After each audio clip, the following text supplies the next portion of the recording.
Well, hello, ladies and gentlemen, and welcome on behalf of the RE/MAX Mid-States and Dixie Region. Today, we are going to be talking about recruiting, that dirty little 10-letter word that we all love, but with a twist, as we are going to take a deep look at the whys and hows of recruiting the future generation. And regardless of what generation you are, I can tell you recruiting is difficult. I mean, I think it's a natural habit to want to procrastinate in recruiting. And I mean, a lot of us need to have a compelling reason as to why, we want to begin recruiting on a regular basis. So what I'd like to do is kind of give you those compelling reasons and go into the how-tos of going after the youngest generation. Now, if you look at the youngest generation, and I got some different images here popping up on the screen. If you think about this, the Cold War, the Challenger shuttle explosion, the debut of MTV, Chernobyl, all of these different shows up on the screen, the celebrities, the historical figures, and what we thought at the time was really cool technology, right? With 8-track tapes and the first big, huge cellular phone. Generation Y has little to no memory of them whatsoever. And this creates a huge disconnection between all the other generations and the Generation Y folks, and it really creates a Grand Canyon of a generation gap. So for those of you who have Gen Y children, you can probably relate to some of these terms that do describe them in today's world, as far as demanding, entitled, coddled, multitasking, tech savvy, productive, genuine, and playful. You might be thinking to yourself, why? Why would I want to go through the pain of changing the status quo in my office to accommodate an individual who's probably going to be a pain in my butt when you think about the coddling and the entitled, the demanding aspects of it? It's pretty simple. It's because they are your future. When you look at this and you look at some of the interesting statistics, in 2000, the median age for brokers and associates was 54. Today we're looking at a national average of about 56 years old for brokers and associates. In comparison, the American workforce average age is about 42. And if you look at the average company in the United States, they plan to lose about 30 to 40% of its workforce due to retirement. Not a big surprise over the next 5 to 10 years. We've got a lot of baby boomers that are going to be retiring. But if you look at real estate, that's 30 to 40% in America, but in real estate, it's going to be more closer to 60% of realtors are going to retire in the next 5 to 10 years. So if you're looking at your office as a broker owner and, you think about it, you're going to lose 6 out of 10 agents that are in your office. So as much as you like to not have to change your ways and recruit the Gen Ys, you're going to have to. You need them. You truly, truly do. All right, so let's talk about some of the other reasons. And there's been an interesting survey that was done by Improv. They actually power RE/MAX Design Center. And they were asking brokers, different brokers about, what are your challenges? And it was found that the crucial business challenges cited by brokers, number one challenge was securing top talent. Number two was developing the next generation of agents. The two are tying in completely together. And their single biggest challenge, not a big surprise, is recruiting. So what I'd like to do is kind of talk you through what the different generations and how they kind of tie together and a little bit more information about them. So here's understanding the generations. At the top, you can see we have the traditionalists. They're known as the greatest generation. They're the oldest generation in the United States, which basically built the U.S. as we know it. Most of these individuals have retired at this point. Then you've got the baby boomers, right? The team concept, the we generation, the team generation, been the strongest and biggest influence over the past 40 years in the culture of the United States as well as its economy. And out of all of the different generations, they have the strongest work ethic that we've ever seen.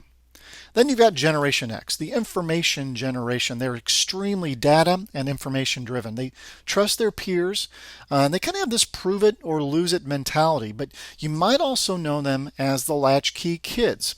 And that's due to their dual income parents. They were out all the time, so it made these kids really be very independent, resourceful, and self-sufficient. And then you've got Gen Ys. And Gen Y is the largest generation in the United States with 83 million, and they're more than half of the world's population. They make up 2 billion worldwide.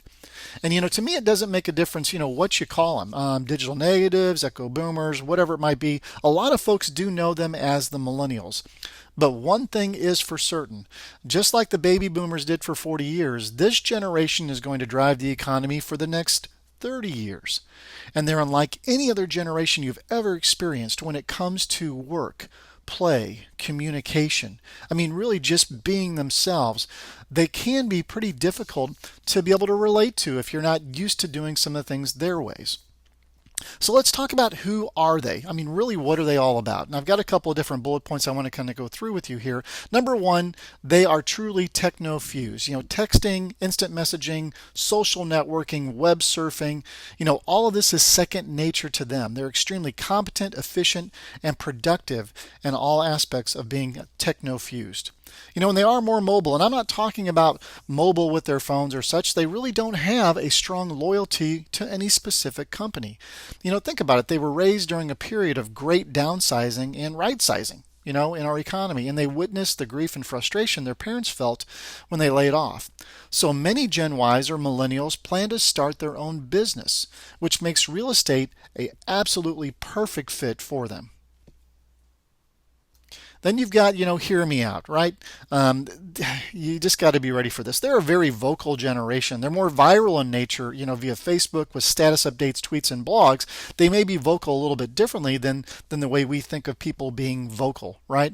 But truly, even though they are more social media, hooked in, they are one of the most social generations that we've ever seen.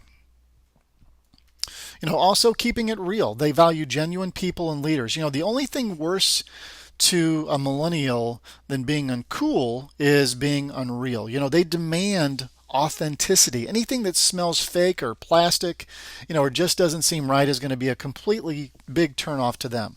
And they like to have fun. To them, work is simply a continuum to them. They may stop working midday to go out, have fun, exercise, do whatever they want to do, and then come back and work again, at midnight.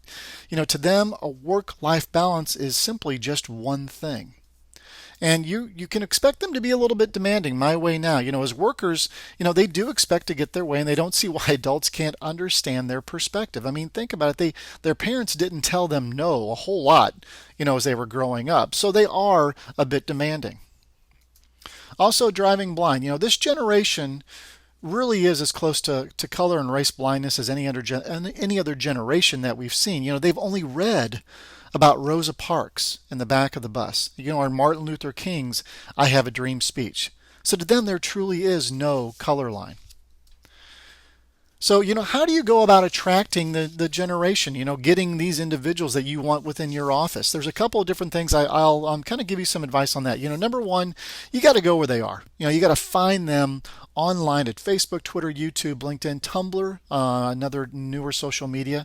And you really have to create a message that reaches out to them and connects specifically with them. If you're running a recruiting ad in a local homes publication or a newspaper or even running one in Craigslist, that's not enough. You have to become their friend, and you have to connect with them on their terms and the way that they like to connect. And you can also go out and you can conduct how to be an agent workshops and webinars. I've seen some different offices that are doing this, and they're doing it, really quite successfully. Also, join those local sales groups, complementary industries, financial services, mortgage, title, insurance, escrow. I know there's a lot of YPN, young professional networks that would be great for you to be able to join and be able to connect with this younger generation. Also, connect with them offline. This is still a face-to-face handshake kind of business. So definitely get out there and research your young professionals network locally and create one if you have to, if it's necessary. Create your own YNPN network and really be able to reach out to these individuals. And you got to look at leveraging their friends and their peers. Get your agents to sit on business panel discussions, attend events, mixers. You could shoot a client video, right? That has interviews and testimonials. Create a day in the life video about your office. These folks, the millennials, the Generation Ys, are extremely video oriented. They love YouTube. I mean, if you look at it, Google's the #1 search engine in the world, but YouTube is #2. So anything you can do to reach out, be creative with them, even on a video level, to give them a little bit of spice of what your life is about, what your office is all about too. And make sure that as you do this, make sure you offer your existing agents a recruiting bonus if they do know someone that is in that younger generation that they think would be a good match for your office. Also, be their broker before you are their broker. Agents leave, when broker owners don't appreciate them. You need to be able to relate and educate them, send them value-added educational emails and updates. Take your recruiting hit list and Facebook friend all of them, or as many of them as you possibly can. That gives you an opportunity to invite them to team functions and to trainings. You can send text or Facebook messages to check in on them. Remember, people are greater than brands, and you need to connect with them personally and let them know that you are their friend, that you do care about what their life is all about. And you've got to be a mentor. This generation above any other needs guidance and mentoring. If you don't have a mentoring program, put one together and emphasize it during your recruiting process. Also, it's not a bad idea to pair a new agent that is in that younger generation with a veteran and have them help one another. Your veterans, they've been in the business for a long time. They know some of the old school techniques and some of the new school techniques too. Pair those people together. Maybe you put them with someone who maybe isn't as technology oriented, and they're going to be able to help one another, and that younger generation individual is going to feel like they're really contributing, even as they're learning as well. So reaching them, how do you reach this particular, generation? When you look at it, number one, texting, beyond a doubt, it's okay. Hey, think about it. 83% of the millennials sleep with their phone. For anyone who has a child who is a millennial, Gen Y, you've had that random text in the middle of the night, asking a question, what's for dinner tonight? You talk to them the next day, hey, I woke up, I was hungry. I wanted to know what we were having for dinner. That kind of stuff. So, they live and breathe with texting. Social media, Twitter and Facebook, even Tumblr, you need to get there and you got to make it sincere. Think about this. 75% of 18 to 29-year-olds have a social networking profile of some kind. And social networks, they aren't just websites. They're about experiences. So you need to make sure you engage your friends, your followers, and connections, not just collect them like baseball cards. I see that so many times when you say, "Oh, I got like 5,000 friends." Well, that's great, but are you connecting with those 5,000 friends on a meaningful level? Sometimes I think folks need to go in here, look at who their friends are, and really think about. Are these individuals that I want to be able to reach out, connect? Are they going to help with business? Are they going to help with recruiting? Yeah, it's great to have your family and friends in there too, but you really need to think about strategically how you can build your Facebook friends or your Twitters, followers, and all that kind of stuff to really make it more meaningful for your business too. Number one, be quick to respond. This is not a big surprise. The days, of getting back to a recruit later are gone. You need to think about these folks just like a customer sitting in your lobby, right? You're not going to leave a customer sitting in your lobby for 4 hours before you respond to them, right? So be quick to get back to these recruits when they are talking to you. Also, be sure to recognize, and this is a really important one with the millennials, is recognize their individuality and uniqueness. When you're going in and maybe they're on Facebook and they just had an interesting comment or did something that was exciting for them, make sure that you do like it, comment on it. If it's something that's good information, share it. Share it on your wall as well. Let them know that you value them. Also, keep it short. And this is not a big surprise. If you bore them, they are going to leave you. You've seen it. Their eyes glaze over. They're like, I'm ready to go. They get up, they shake your hand and they say, I'm going to think about it. You and I both know that pretty well means no. And if you're doing printed materials of any kind, make sure you keep them simple, sleek, and modern. These folks are not Generation X, who are very information driven. They're not. They've been bombarded by all kinds of different media, be it TV, radio, print, billboards, social media, web banner ads, all that kind of stuff. So they've come a little bit hardened to really looking at the printed materials and such. So let's say you get one of these, what am I going to do with with a kid like this, right? Well, let me talk a little bit about how you can hold on and retain these particular, sales associates. Number one, you got to be their friend. To them, strong friendships and with their coworkers is extremely important. Keep in mind they were raised by their parents who were also their friends, right? And by the way, once you are their friend, you can recruit their friends too. I've seen that many, many times. Number one, with career yoga, be flexible. Give them remote options. This is a mobile generation, in that they can work from just about anywhere. So if you do not have an out-of-office program, you need to seriously consider creating one for them. And keep in mind, this is a two-way highway. I kind of mentioned it before. Pair a new Gen Y agent with an experienced one for 90 days. In return, pair the Gen Y with an agent that needs to be, that needs that tech assistance. I would also recommend getting them involved very quickly. Place them on office committees, for training, social, whatever it might be, and get them involved. Get them feeling like they're contributing to the culture of your office. Also, be kind. Keep in mind, give them constructive guidance, but you got to do it in a nice manner. Their parents didn't necessarily prepare them for the cold realities of work. So you can't be too harsh. You can't tell them that you're disappointed. You cannot challenge them to contests against other agents. They compete only with themselves. So you have to be gentle and nurturing with their growth. And just keep in mind that you are going to be their everything. You need to be adaptive in your ability to lead this group of agents. Your number one skill that you can use with them is to simply listen to them. Give them feedback. Give them an opportunity to provide regular feedback. You can use online services.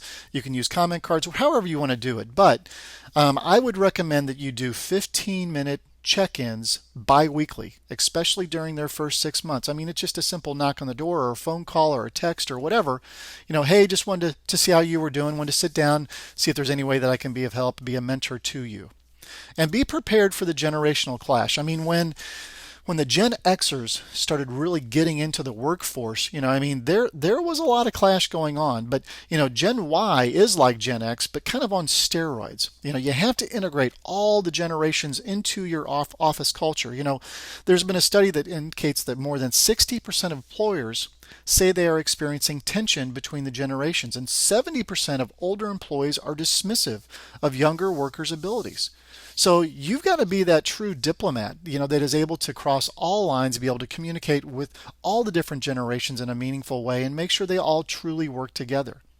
And to me, one of your best strategies, honestly, is going to be your best retention strategy is going to be your best recruiting strategy. Retention equals attraction. They have to love where they work. I was reading not too long ago that, the reasons that recruits come to your office, usually half of their decision, 50% of their reasons, is because of you. They're your personality, the culture that you've built within your office. Another quarter of it is your office location, the way it looks, the facility itself, and the other quarter is the brand. It's RE/MAX and all the tools and services that it can bring.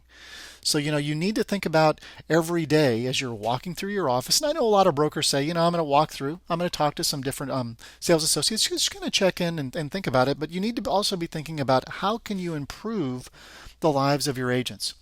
Sometimes it's the broad strokes, it's the big stuff that really helps them too. But sometimes, it's the little stuff too. It's just a simple smile. It's a pat on the shoulder, it's a hug, whatever it might be. Sometimes those are the things that also can just make your agents feel really good as well. And I want you to keep in mind that if you are recruiting based upon your fees and your structure and such like that, if you get them by money, you're going to lose them by money too. So you need to make sure that you're building a much more intense culture that's more than just like, hey, I got a great commission split, right? Okay, so, all right, just a little bit of food for thought before I wrap this up. Okay, some challenges for you. These are things that you need to be thinking about, for the next 5 years, 10 years. Number one, are you effectively using social media to recruit both new and experienced agents? For me, I would recommend that you go in, make sure you set up a great profile that's going to attract folks. Break up your friends or followers or whatever as much as you can into groups.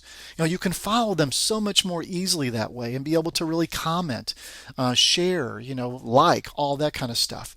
But you need to look at your blogs. Are you doing blogs of any kind? Are you tweets? Are you getting agents to follow you? Are you doing things that are exciting, that are really going to be able to draw in those individuals? Also, do you have a YouTube channel? Or use video in your recruiting? And I mentioned before, YouTube's the number two search engine in the entire world. If you're not using video, you are definitely missing the boat. I have seen some really, really great recruiting videos that talk about the office culture, that give a tour of maybe the Christmas party or something along those lines. Get creative with your video. It's something that will really benefit you in the long run. Also, do you have a recruiting microsite, a one-page website that has a lot of information and different links that will help a recruit that you can send a recruit to that will help that recruit understand your office much more? I mean, we all have joinremax.com, those kinds of things. That has a lot of great information about Remax, but when you talk about your office, you talk about your culture, you do want to get very specific. Are you using RSS feeds and know how to link all this together? If you don't, hire somebody, go out and get a 12-year-old. No, I mean, you know what I mean, but you could hire someone. Or there's all kinds of webinars, there's all kinds of videos on YouTube that talks about getting better with social media. Heck, you can go to Remax Main Street, click on the download in the bottom left-hand corner of the landing page. There's a whole tech area just called the download for Remax Associates that has all kinds of great videos and advice for you to be able to get better using social media for your recruiting purposes. And I guess, if you look at it, do you understand search engine optimization and how you can really optimize your company site, your microsites, any blogs that you post? I know in a lot of the areas now we do have our agent insight, citywide or regionalized area websites. That's great for search engine optimization. It really, really is. And it's also a great recruiting tool, saying, hey, we have something that no other real estate company has when it comes to attracting buyers, particularly first-time home buyers. So, I mean, you definitely want to be able to tie everything together. If you don't understand all of that, find someone who does. Hopefully at this point you are not officially lost, but I just kind of want to wrap this up, and I want to make a point, I'm looking at kind of a scary guy there on the screen, but that is indicative of the generation. And one thing you need to understand is they are definitely watching you. They're watching you on Facebook, on Twitter, on Tumblr, on Active Rain. They are watching you at community events. They're watching you at your business, and they're watching your office's culture to see if you are going to be a good fit for them. Your job is simple. It's to engage them, to befriend them, to make them feel wanted, to make them feel like you want them to be a part of your office's culture. And over the next 5 years, you're definitely going to need to change the makeup of your office and in some ways reinvent the culture. I mean, you've got 6 out of 10 agents that are going to be retiring in the next 5 years. You've got to make some changes now because looking at the screen, this is your future. You need to embrace it or you're going to be left in the dust as they take hold of the economy and culture of the United States for the next 30 years. The good news is they need you. You need them. They are your future growth. So I would recommend making the necessary changes now and go get them. So, all right, folks. Well, thank you so much for taking the time to join me. Hopefully, you've learned a couple of new ideas. Maybe you understand, the millennials a little bit better and able to go in and recruit them. So, again, thank you so much for your time and have a great day.